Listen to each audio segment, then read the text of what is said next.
What did you invite me for? What was the purpose? Here, let me tell you. To hear your 2 cents, so we can, at the end of this, have $1 million. You know, he's gonna start hanging out in the Every coffee Thursday. house. Every Thursday around 7 o'clock, and I'm just gonna collect 2 cents from everybody. 2 cents. And then in a million years, you'll have $1 million.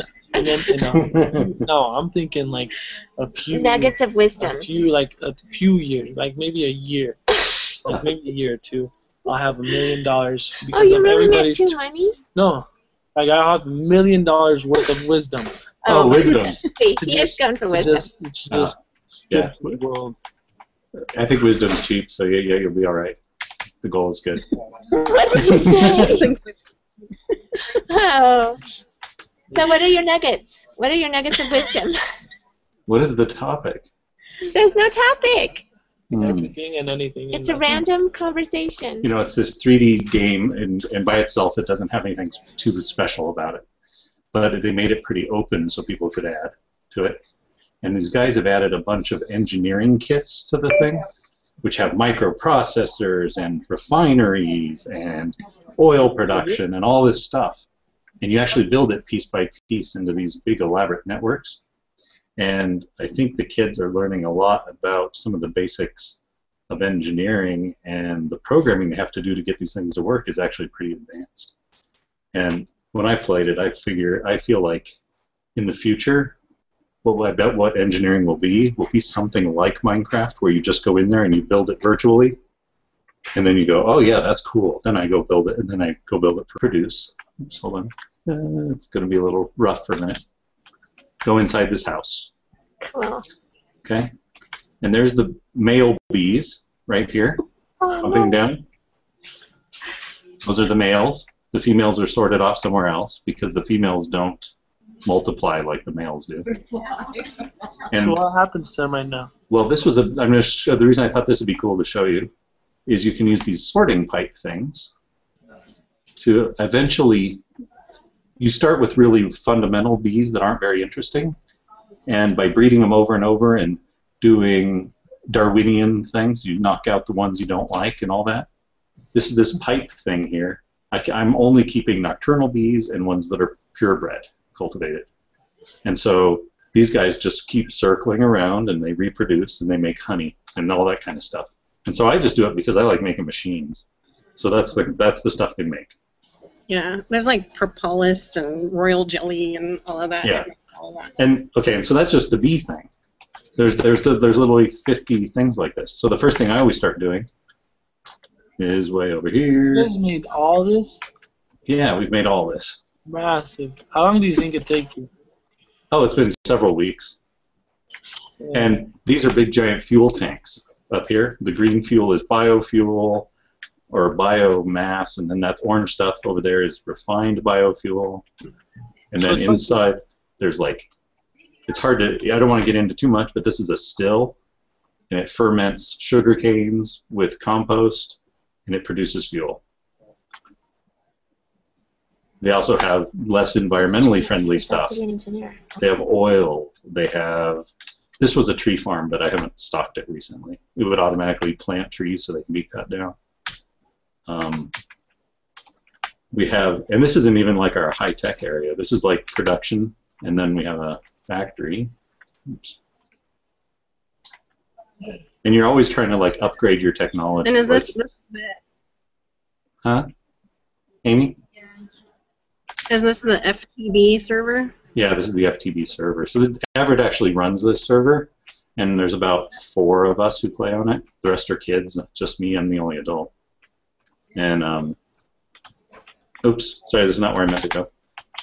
The world is absolutely enormous that we've built with these kids.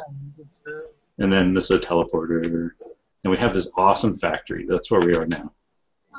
Is And this these- the world with the TARDIS Yeah, and transportation exactly. system? That's where I was going to go. There you go.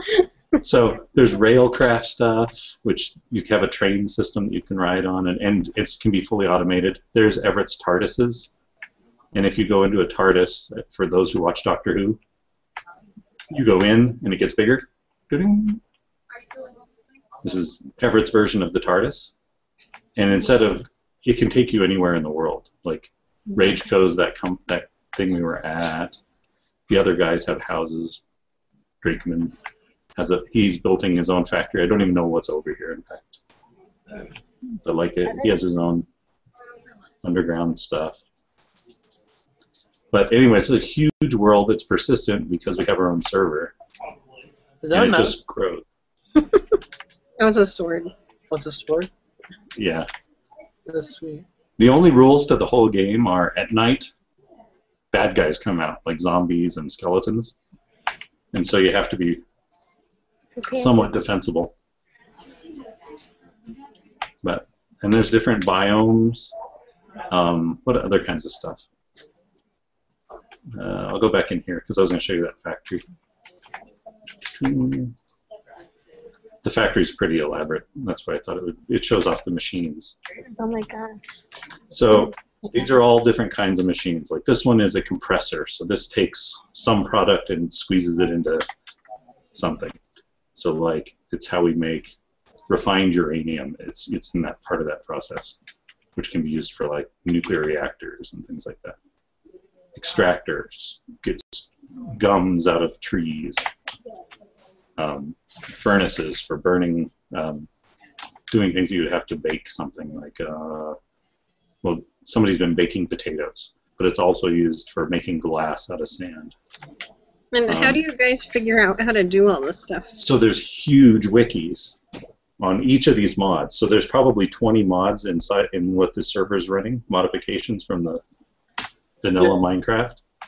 And the wikis are huge, like encyclopedias of the different things. If I go on here, this gives you an idea of how many items there are. So on the right there, where you see all those little pictures, anything I type in this bar reduces the search. These are all the different things you can build. So 22 pages of stuff. Dang. I mean, it's just a huge number of items. And then those items can be combined to make new things. So there's no rules. It's very, very cool. We made this factory is all solar. It took lots of work to get there. But we have these solar panels. That's what these blocks are. They produce energy during the day and not at night. So we have like a battery storage system downstairs. And you have to build all that stuff from materials. It's so amazing. Super cool. And it's it's lifelike. In a way, yeah, and it's definitely the most complicated thing that I would say, to me, it's for an engineer type, it's probably the best game ever done, period. And I play a lot of games. He plays a lot of games. Wow, that was great. Yeah, so, yeah. I mean, it's a... You gave us like $100. Yeah, we didn't get 2 cents tonight. We got $100. That's what Christian just said. Yeah, that works. But yeah, it's kind of I don't know. The other day, Everett wanted to. What did he want to do? He wanted to produce some electric engines to run remotely off of a solar panel, and so to know he knew he needed 4 engines, and he could look up on this wiki how much energy they draw and how much horsepower they put out. But he didn't know, he couldn't figure out like what size of a solar panel do you need that can run that all day long and then have enough battery storage at night that it can run through the night. And so it ended up being like this little math problem thing that he and I did together. You know, that kind of stuff is really pretty close to what I would do when engineering something for real. These are pretty neat over here. This is a laser assembly system. If I tell it to build something, a bunch of lasers.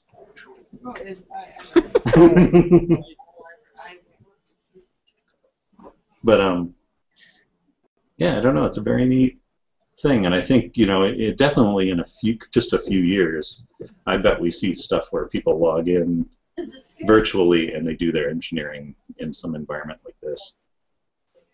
it won't have the game. Some of the game aspects may be removed, like monsters spawning at night and things like that. But if it simulated, the mechanics of the real world and maybe the electrical components, it'd be a great place just to tinker.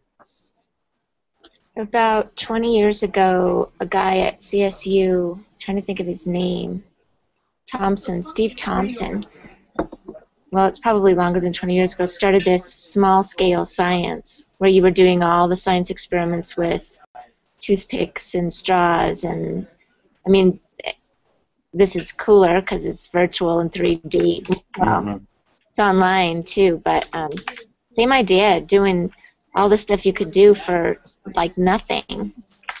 Yeah. And it is. It's like the way you get your thinking right. So Right. I'm a guy who likes to prototype a lot. And even though my prototypes are expensive, I can do it usually in fewer prototypes than, that's the reason the Asian guys have me, is because I can do it in 1 or 2 usually. And if they end up doing 10, you can imagine that pays for a salary easily. Right. And so if I had a tool like this, I might not even need it. I could probably get it right, pretty close to right on the very first time. Yeah, that's great. Yeah, this is kind of a neat thing. It's kind of we have quarries, and they dig out these blocks. In Minecraft, everything's a block, like this, and you can pick it up after you knock it out. And we have these quarries that automatically just tear the world apart, basically, dig straight down and collect every block. They get sent here, and this system actually sorts them into all the different components you could get out of the earth: stone and dirt and sand and gravels and stuff called obsidian and coal and da-da-da-da-da. And we sort it all, and we automatically refine the metals into ingots. And special stuff comes over here, and gems and things. And then over here, anything that we can't use, we grind up for scrap, which then can be used in other machines. Click on the middle Multi-gen. image on Christian's so that it goes up to the top. Like the middle. Do what? I was talking to Amy. We're gonna show you to the world. We didn't have you on the big in screen. Anthology. Oh, I don't want to be showing that on the big screen. It's kind of dark, so it doesn't really matter tonight. You came at a good time, but just want to see how much it shows up. So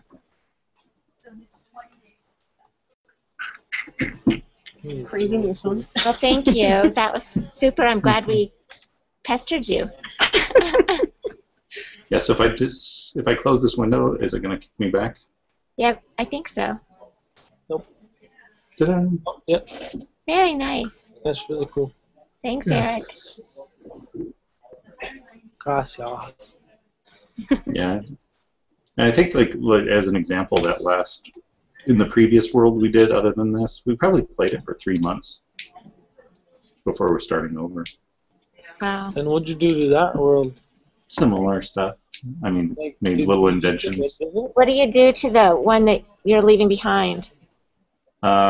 Everett's very likes to save the stuff, so it's archived. Okay. He can always visit it again. Yeah, I would do that too. 3 months of work. Yeah. He likes to go back and make tours of the old stuff.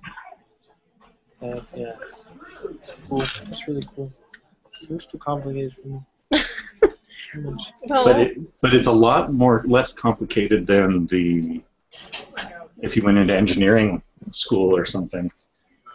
Before you could even try to make something that's an automated device, they would sit you down and they would beat into you all the math. I mean, I had however many umpteen years of math, and then they would beat into you all these like fundamentals before you even get to touch a piece of hardware. And then maybe your second or third year of engineering, they'll give you a little microprocessor board for like $100, and you'll finally do something real. This you can start doing something real when you're 11. That's Oh,